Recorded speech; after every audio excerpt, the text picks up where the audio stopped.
Hello students. तो आ, हम दो एग्जांपल्स हमने कर ली हैं, तो आज हम करने जा रहे हैं इसकी थर्ड एग्जांपल। ठीक है, दो एग्जांपल्स मैंने पहले वाले वीडियो में करवाई थी, तो करते हैं थर्ड एग्जांपल हम इसके। Consider triangle A C B right angle at C. तो एक ट्राइंगल है ए सी बी जिसका जो राइट एंगल है वो सी के ऊपर है, यानी कि जहां पे ये राइट एंगल बन रहा है ये है सी। तो ये हमारे पास ए बी होगा। Okay, A B is equal to 29, यानी कि ए बी आपको 29 दे रखा है और बी सी दे रखा है 21। ठीक है, and angle A B C, A B C, यानी कि ये बताया था ना कि जब भी एंगल जो बीच वाला पॉइंट होता है उसी पे एंगल बनता है, तो बी पे बन रहा है तो वो आपको थीटा दे रखा है। ठीक है, यानी कि हमें इस एंगल के अकॉर्डिंग चलना है। इस एंगल के अकॉर्डिंग हमारा ये आ जाएगा बेस और ये आ जाएगा परपेंडिकुलर और ये हमारा हाइपोटेनियस है। ठीक है, values of cos square theta plus sine square theta. ठीक है, हमें इसकी वैल्यू फाइंड करने के लिए सबसे पहले हमें कॉस और साइन की वैल्यू चाहिए। तो कॉस और साइन की वैल्यू के लिए हमें चाहिए पी। ठीक है, तो हम पाइथागोरस लगा देते हैं। H square is equal to P square plus P square. ठीक है, और हमें फाइंड करना है पी स्क्वायर, तो P square is equal to H square minus P square.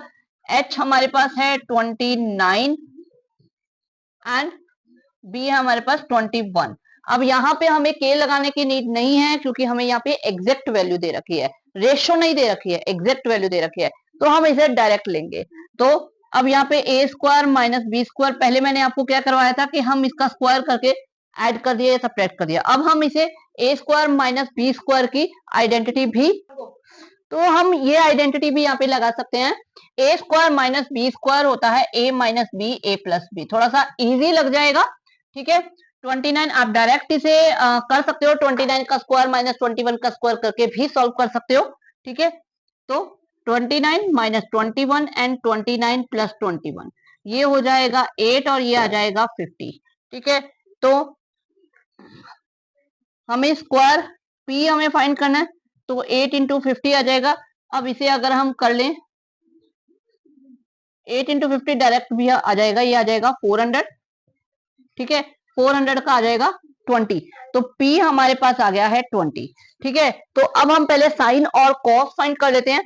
Sign होता है, याद है पंडित बद्री प्रसाद, उस तरह से अगर हम करते हैं तो साइन की वैल्यू होती है P बाई एच।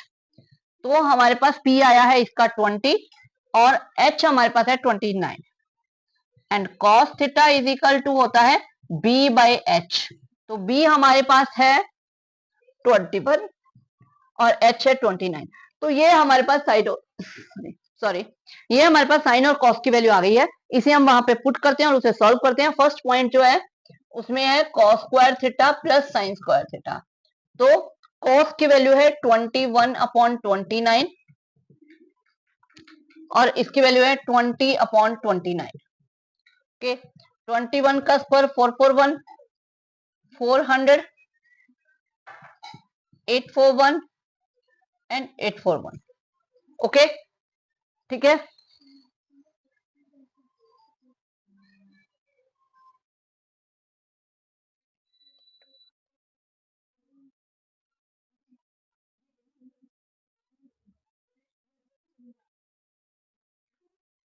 ओके, तो 841 आ गया। अब ये आ जाएगा, इनका एलसीएम आ जाएगा 841, 441 प्लस 400, ये हम ऐड करेंगे तो ये आ जाएगा 841 कट के इक्वल।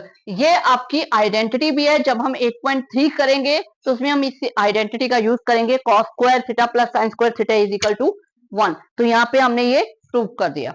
ओके, तो अब इसका करते हैं हम सेकेंड पॉइंट।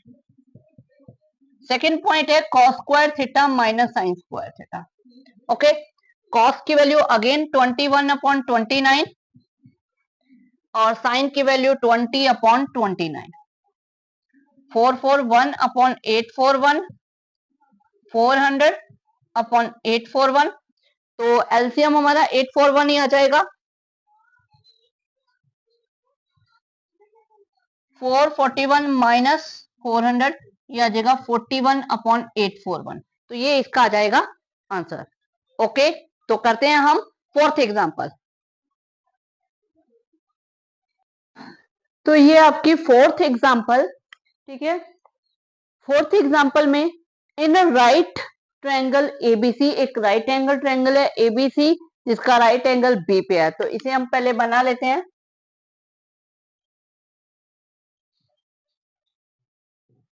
बी पे राइट एंगल है तो मैंने बी पे राइट एंगल बना दिया और ए और सी आ गया। tan a is equal to 1, आपको क्या दे रखा है, tan a is equal to 1, यानी एंगल कौन सा लिया है, एंगल लिया है a।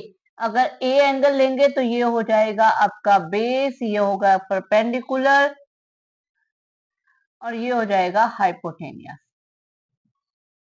ओके, ठीक है। अब tan a 1 के इक्वल दे रखा है, the verify to sine A cos A, यानी आपको ये वेरीफाई करने के लिए पहले साइन ए और कॉस ए की वैल्यू चाहिए और वो फाइंड करने के लिए हमें पहले हाइपोटेनियस चाहिए, ठीक है।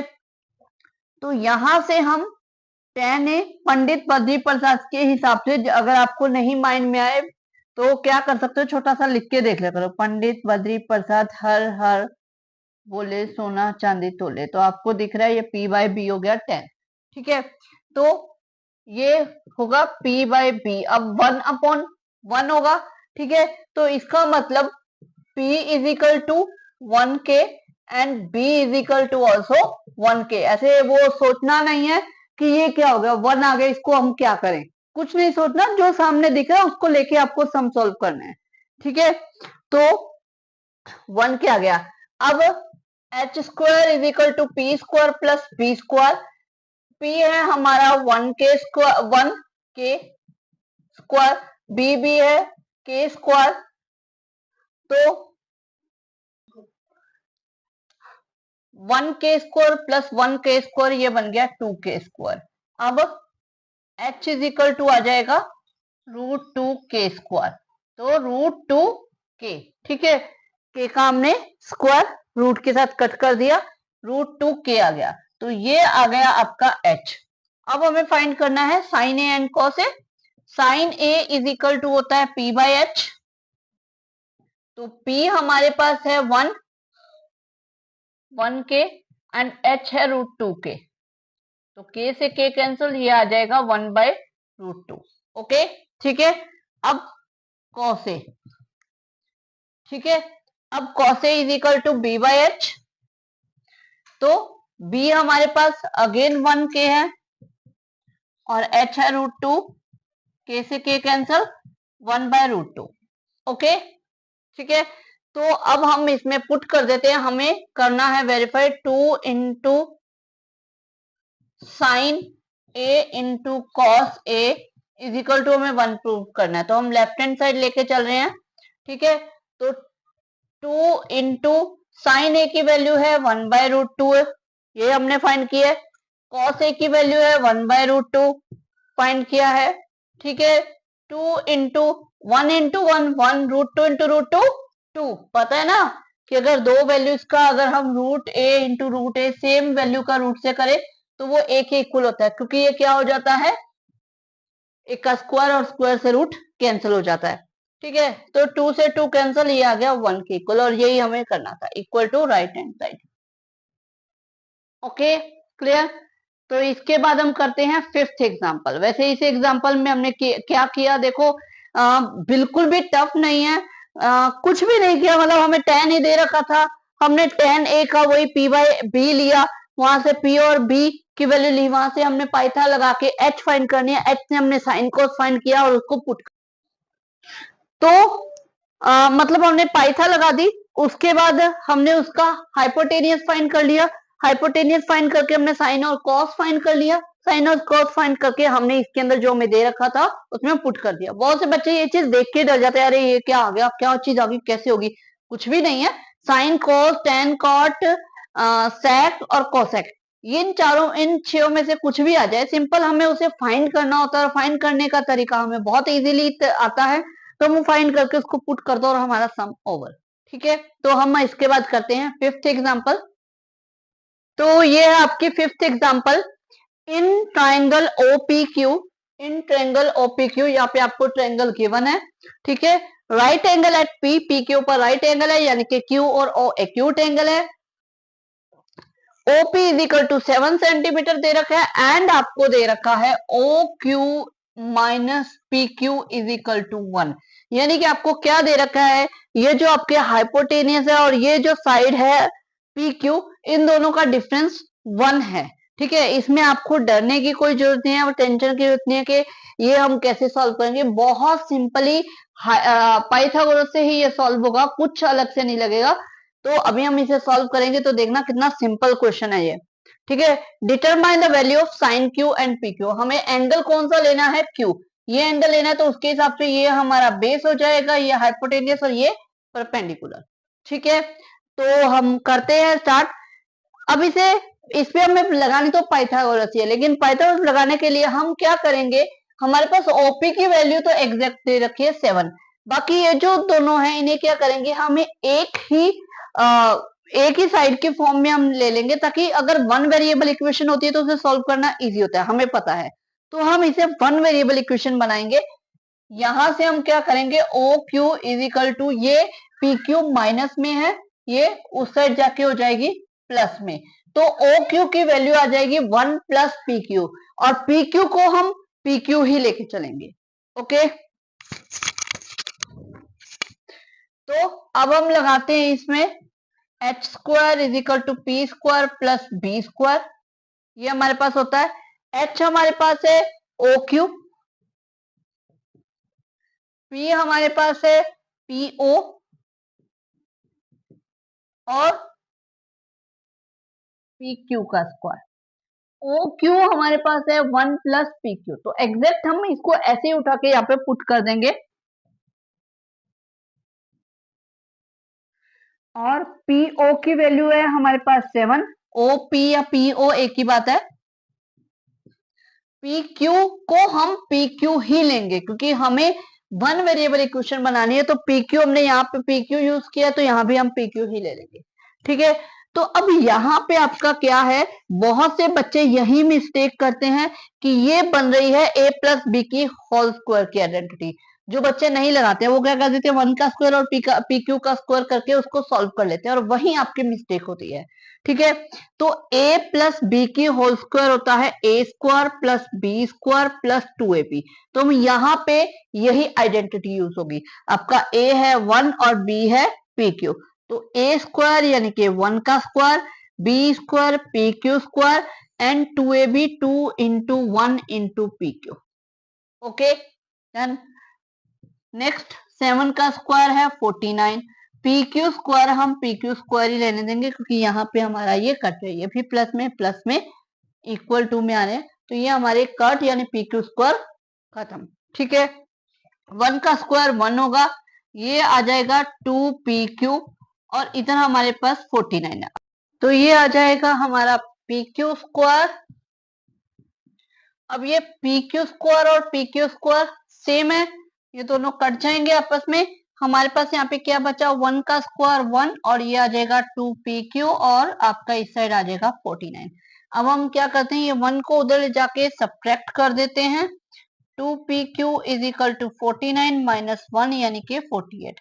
अब ये जो 2 है ये मल्टीप्लाई में है, तो ये उधर डिवाइड में चला जाएगा, ठीक है। तो हमारा PQ इक्वल टू आ जाएगा 48 अपॉन 2 यानी कि 24। तो यहां से हमारी PQ की वैल्यू हमारे पास आ गई है। अब इसे हम यहाँ पे OQ में पुट कर देते हैं, तो हमारे पास OQ की वैल्यू भी आ गई, यानी कि हमारा जो OQ है वो आ गया 25, एंड पी क्यू आ जाएगा 24, ठीक है। तो अब हमें फाइंड करना है sine Q and cos Q. तो साइन क्यू, साइन होता है P बाई एच, ठीक है, ऑपोजिट साइड अपॉन हाइपोटेनियस, तो ऑपोजिट साइड है ये 7 और हाइपोटेनियस है 25। इसी तरह कॉस क्यू होता है B upon H, adjacent side upon hypotenuse, तो क्यू के हिसाब से एडजेसेंट साइड है ये 24 अपॉन हाइपोटेनियस है 25। तो ये दो आपके पास जो वैल्यूज आपको फाइंड करनी थी वो आ गई। कुछ भी नहीं किया। ज्यादातर बच्चे ये चीज देखकर डर जाते हैं, ये क्या आ गया, हमारे पास तो वैल्यूज नहीं आई, इसको कैसे सॉल्व करें। तो कुछ भी नहीं है, जो कुछ भी आया है उससे थोड़ा सा अगर डीपली सोचोगे तो इजी हो जाएगा अपने आप। उसको बस देखना होता है कि हम इसको कैसे यूज कर सकते हैं। हमने पाइथा ही लगाई है जो कि बाकी सम्स में हम लगा रहे हैं, कुछ अलग से नहीं किया है। सिंपल बस उसको ही लगा के उसी में हमने वन वेरिएबल इक्वेशन बनाई और उसको सॉल्व कर दिया। ठीक है। और मेरे नेक्स्ट वीडियो में मैं करवाऊंगी अपना जो आपका 8.2 एक्सरसाइज में जो चार्ट यूज होने वाला है, वो चार्ट मोस्टली बच्चे उसे रट्टा लगाते हैं, लर्न करते हैं। बिल्कुल भी लर्न करने की, रट्टा लगाने की जरूरत नहीं है। मैं उसे बिल्कुल काउंटिंग के हिसाब से समझाऊंगी। आपको काउंटिंग लिखनी आनी चाहिए, बस उससे आपका वो चार्ट बन जाएगा। तो ठीक है, ओके।